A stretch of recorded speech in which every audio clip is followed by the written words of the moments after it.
নমস্কার বন্ধুরা, অভিনব চৈতিস ব্লগে তোমাদের সবাইকে আবার একবার স্বাগত জানিয়ে আজকে নতুন আর একটা ব্লগ শুরু করছি। তোমরা সকলে কেমন আছো, কে কোথা থেকে আমার ব্লগগুলো দেখছো আর দেখে কেমন লাগছে সেটা অবশ্যই কমেন্ট করে জানিও। ভালো লাগলে লাইক করো, বন্ধু বান্ধবের সঙ্গে শেয়ার করো।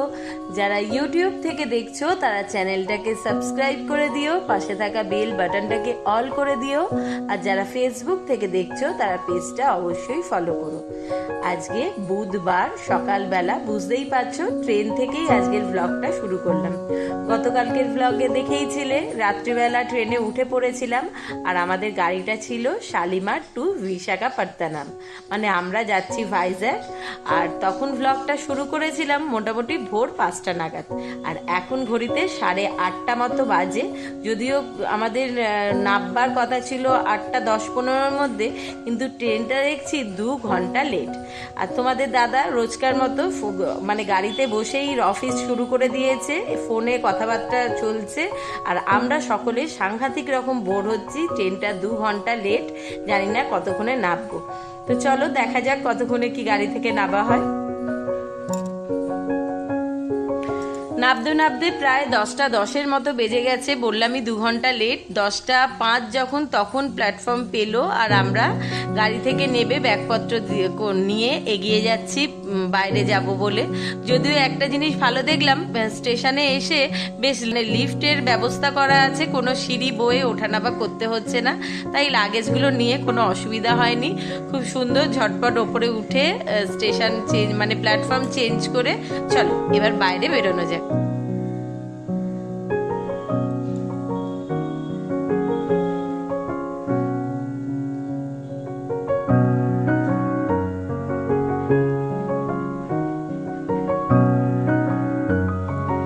এসে গেছি, একদম বুঝতেই পারছো বিশাখাপত্তনম এই হচ্ছে স্টেশন, মানে হচ্ছে ভাইজ্যাগ। তোমাদের দাদা ব্যাগপত্র নিয়ে আমরা বেরোবার সঙ্গে সঙ্গেই বেশ কিছু গাড়ির ড্রাইভার এসছে, গাড়ি ভাড়া নেবে নাকি জানবার জন্য। আর দাদাও এগিয়ে যাচ্ছে সামনে। আগে দেখা যাক একটা গাড়ি ঠিক করে যে হোটেলে সকলে রয়েছে সেখানে যাই, তারপর আবার দেখা কথা হচ্ছে। যদিও এই সময়টা রিক একটু বলছিল মা 2-1 ছবি তুলিয়ে দিতে, কিন্তু বিশ্বাস করো মানে গাড়িতে এমন অবস্থা, জলটাও লাস্টে শেষ হয়ে গেছিল। দেখলাম বাথরুমের কলে খুব সরু হয়ে জল পড়ছে, করা এখনো হয়নি, শুধু মুখ টুক ধুয়ে। আর গাড়ি ঠিক হতেই উঠে পড়েছি সকলে একসঙ্গে। চলো আগে হোটেলে যাই, তারপর ভালোভাবে ফ্রেশ হয়ে সকলের সঙ্গে আলাপ করাবো, কথা বলবো, আর আজকের দিনটায় কি কি হচ্ছে সব কিছু তো অবশ্যই শেয়ার করবো।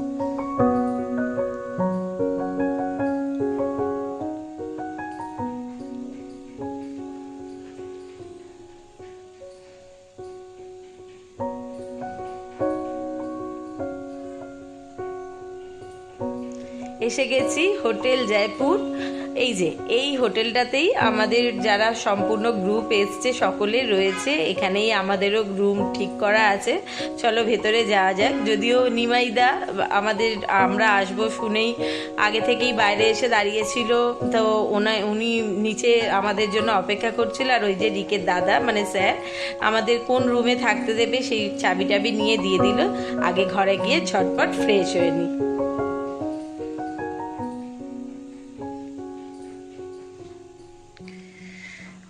রুমে ঢুকে এত সকলে ব্যস্ত ছিল চেঞ্জ করবার জন্য, তখন আর ভিডিওটা তোমাদের সঙ্গে শেয়ার করা হয়নি।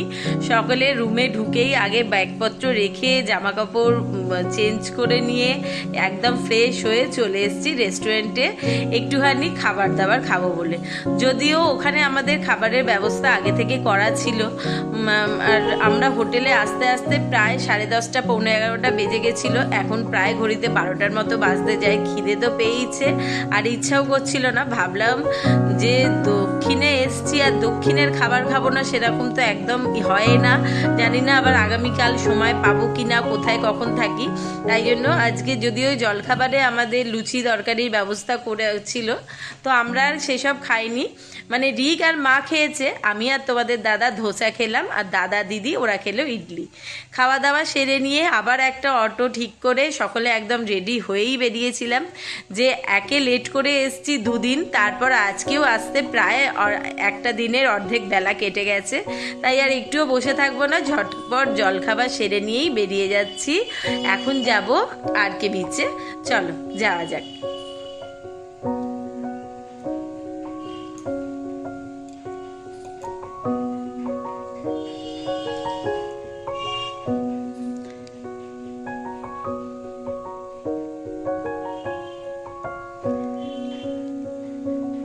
এসে পৌঁছে গেছি এই সেই আরকে বিচ, মানে হচ্ছে রামকৃষ্ণ বিচ। দেখে যদিও দারুণ সুন্দর লাগছে জায়গাটা, সবচেয়ে যেটা যে ভালো জিনিস দেখলাম, রাস্তাঘাট যেখান থেকেই আসছি দারুণ সুন্দর, পরিষ্কার ঝকঝকে, আর সেরম খুব একটা জ্যামও পাইনি। যদিও আসতে হোটেল থেকে একটু মিনিট 5-10 মিনিট মতো সময় লাগলো, কি 10 মিনিট অর্থ না, ওই ধরো 7-8 মিনিট মতো দিয়ে এসে পৌঁছে গেছি। আর দেখেই জানো তো মনে হচ্ছে হুবহু যেন পুরীতে এসে গেছি, কারণ তোমাদের দাদার কথা অনুযায়ী মুখে না বললেও এটা এখন আমিও মনে মনে মানতে শুরু করেছি যে সব তীর্থ একবার, পুরী তীর্থ বারবার। যে কথাটা আমার নয়, তোমাদের দাদার বাণী, কারণ তার হচ্ছে যেখানেই ঘুরতে বেড়াতে যাক পুরীর মতো জায়গা তার কাছে নেই, সে হচ্ছে পুরীর প্রেমী। আর এই বালি, এই সি বিচ দেখে একদম মনে হচ্ছে যেন পুরীতেই এসছি। আর সবচেয়ে বড় কথা কি, পুরী হলে হয়তো সি বিচটা আরও বেশি জমজমাট হতো, দোকানপাট হয়তো আরও কিছু বেশি হতো, কিন্তু নতুন জায়গায় যাব, নতুন কিছু দেখবো, ঘুরবো, সেটার মায়াও তো ছাড়া যায় না বলো। তো যাই হোক, দাদার যদিও যেখানেই ঘুরতে যাওয়ার হোক না কেন, তার যে সে যে খুব অমত থাকে তা না, যেতে অবশ্যই, ঘুরতে সে ভীষণ ভালোবাসে, কিন্তু এক কথায় এক বাক্যে রাজি হচ্ছে পুরীর জন্য। আর যে সমস্ত জায়গাতেই শুনতে পায় যে সি বিচ আছে, সমুদ্রে স্নান করতে পারবে, নামতে পারবে, সেখানটাও তার ভীষণ পছন্দের জায়গা। তাই জন্য এসেই আগে বলেছে এক মুহূর্ত সময় নষ্ট করব না, আগে যাব সি বিচে ঘুরে আসতে। আর এখানে এসেই দাদা ভাই উঠে পড়েছে পাহাড়ের চূড়ায়, দিয়ে চলছে ফটোশ্যুট।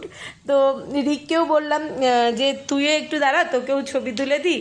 সে রিক বাবু তো একদম ভীষণ রকম, মানে এত আত্মহারা হয়ে পড়েছে সিরিজের ধারে দাঁড়িয়ে, যতক্ষণ না কিছু রিলস বানিয়ে ফেলছে, কিছু নিজের ছবি পোস্ট করছে, ততক্ষণ শান্তি পাচ্ছে না। তাই বললো তুমি পরে ভিডিও করো, এখন আমাকে আমার মতো একটু কিছুক্ষণ সময় কাটাতে দাও। আর এই করতে করতে দেখো এত শ্যাওলা, উঠতে না বেশ পায়ে ফুটছিল, আর সবচেয়ে বড় কথা কি ভয়ও লাগছিল যে পা পিছলে পড়ে না যায়। কিন্তু জলটা দেখলাম এখানে দারুণ রকম স্বচ্ছ, মানে জলে পা দিলে পাটা দেখছি কাচের মতো দেখা যাচ্ছে, চকচক করছে। এখানে দিদি দাঁড়িয়ে পড়েছে ছবি তুলতে, আর দাদার ভাই দুজনে এখানে এসেই চিরুনি তল্লাশি লাগিয়েছে, কী কারণে বুঝতে পারছি না। কোন মানে সমুদ্রের মধ্যে একটু একটু যে ছোট ছোট পাথরের ইয়েগুলো উঠে রয়েছে, সেখানের মধ্যে কী যে খুঁজে বেড়াচ্ছে বুঝতে পারছি না। কখনো পাথরের ফাঁকে হাত গলিয়ে দিচ্ছে, কখনো যেটা পুরীতে গিয়ে সবসময় করতো, সে বালি খুঁজে ঝিনুক বার করবে। এখন যদিও পুরীতে আসে এই ঝিনুক দেখতেও পাওয়া যায় না, নিয়েও আসা হয় না। আগে তো মোটামুটি আমার বিয়ের পর থেকে 15-16 বার, দাদার তো মোটামুটি জ্ঞান হওয়ার পর থেকে পুরীতে মনে হয় 20-25 বার চলে গেছে। তো সেই যতবারই যায় তার একটাই নেশা, প্রচুর প্রচুর ঝিনুক শামুক কুড়িয়ে আনবে। তো এখানেও এসে সেরকমই কিছু খুঁজছে। আর এখানে দাদা আর রিক দুজন মিলে বসে সমুদ্রের ঢেউ খাচ্ছে। দেখো বেশ অনেকটা দূরে কিন্তু ওরা চলে গেছিলো, আমি ছবিটাকে জুম করে তুলছিলাম, কিন্তু এমন একটা ঢেউ এসে ধাক্কা মেরেছে, রিক আর দাদা দুজনেই ওখান থেকে উল্টে পড়ে গেছে। দিয়ে বুঝতে পারলাম না, রিক ঝট করে নেবে ওইদিকে চলে গেল, মনে হয় চোখে জল ফল ঢুকে গেছে, চোখ জ্বালা করছে। তাই বললাম যে কি হয়েছে, সে কোনো কথার উত্তর দিল না। ঝট করে মা ওই উঁচুতে বসে রয়েছে, ওইখানের দিকে রওনা দিল, মনে হচ্ছে এমনি প্লেন জলে চোখ মুখটা একটু ধুয়ে নেবে। দেখতে কিন্তু দারুণ সুন্দর লাগছে। আর সবচেয়ে যেটা ভালো লাগছে, বেশ জলের এত ঢেউ, আর মানে পরপর পরপর ঢেউগুলো আসছে দেখে মানে কি যে আনন্দ হচ্ছে সেটা তোমাদের সঙ্গে ভাষায় প্রকাশ করতে পারবো না। ওই দেখো দাদারও একই অবস্থা, ওই পাথরের উঁচুটায় উঠে ছবি তুলতে গেছিল আর ঢেউ এসে ধাক্কা মেরে ফেলে দিয়েছে।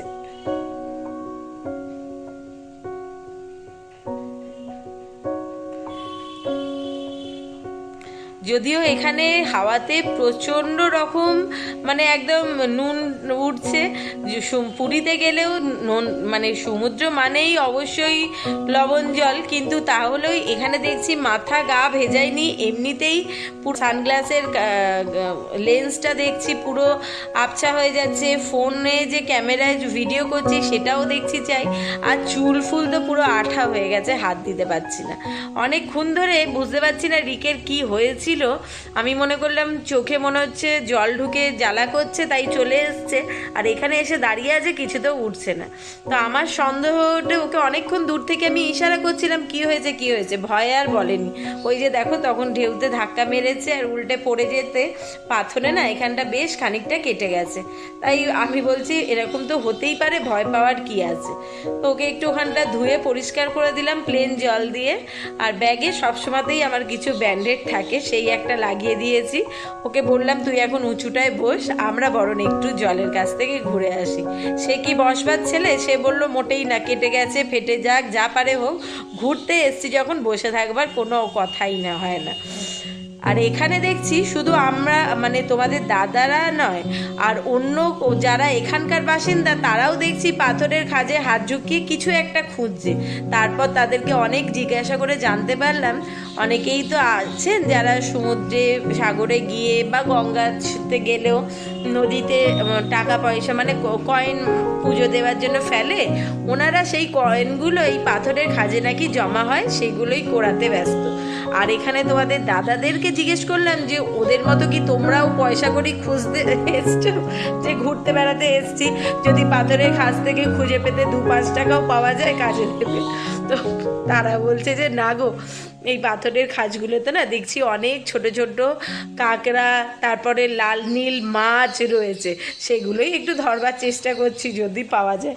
তো বলছি তুমি কি পাগল আছো, কাঁকড়াটাকে ধরতে যাবে? আর বিশ্বাস করো একদম পাথরের মতনই রং, মানে হাত দিয়ে মানে পাশ দিয়ে গেলেও বোঝা যাবে না ওটা কাঁকড়া না পাথর।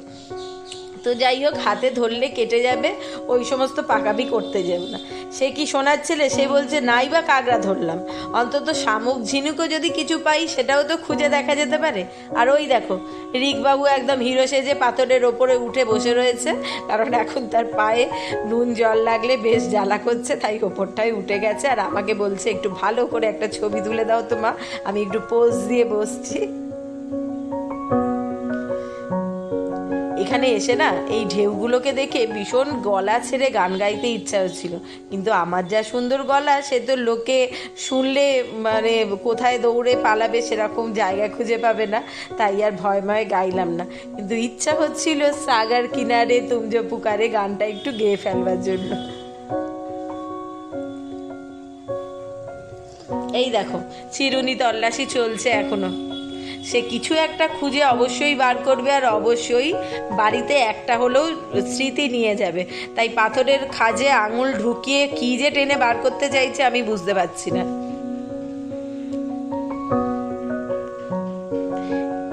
রিক অনেকক্ষণ ওপর থেকে বসে আমাদের কাজকর্ম দেখেছে, এবার নিচের দিকে নেমে আসছে যে সেও বাবা জ্যাঠার সঙ্গে হাত মিলিয়ে যদি কিছু খুঁজে পায় সে বাড়িতে নিয়ে যাবে।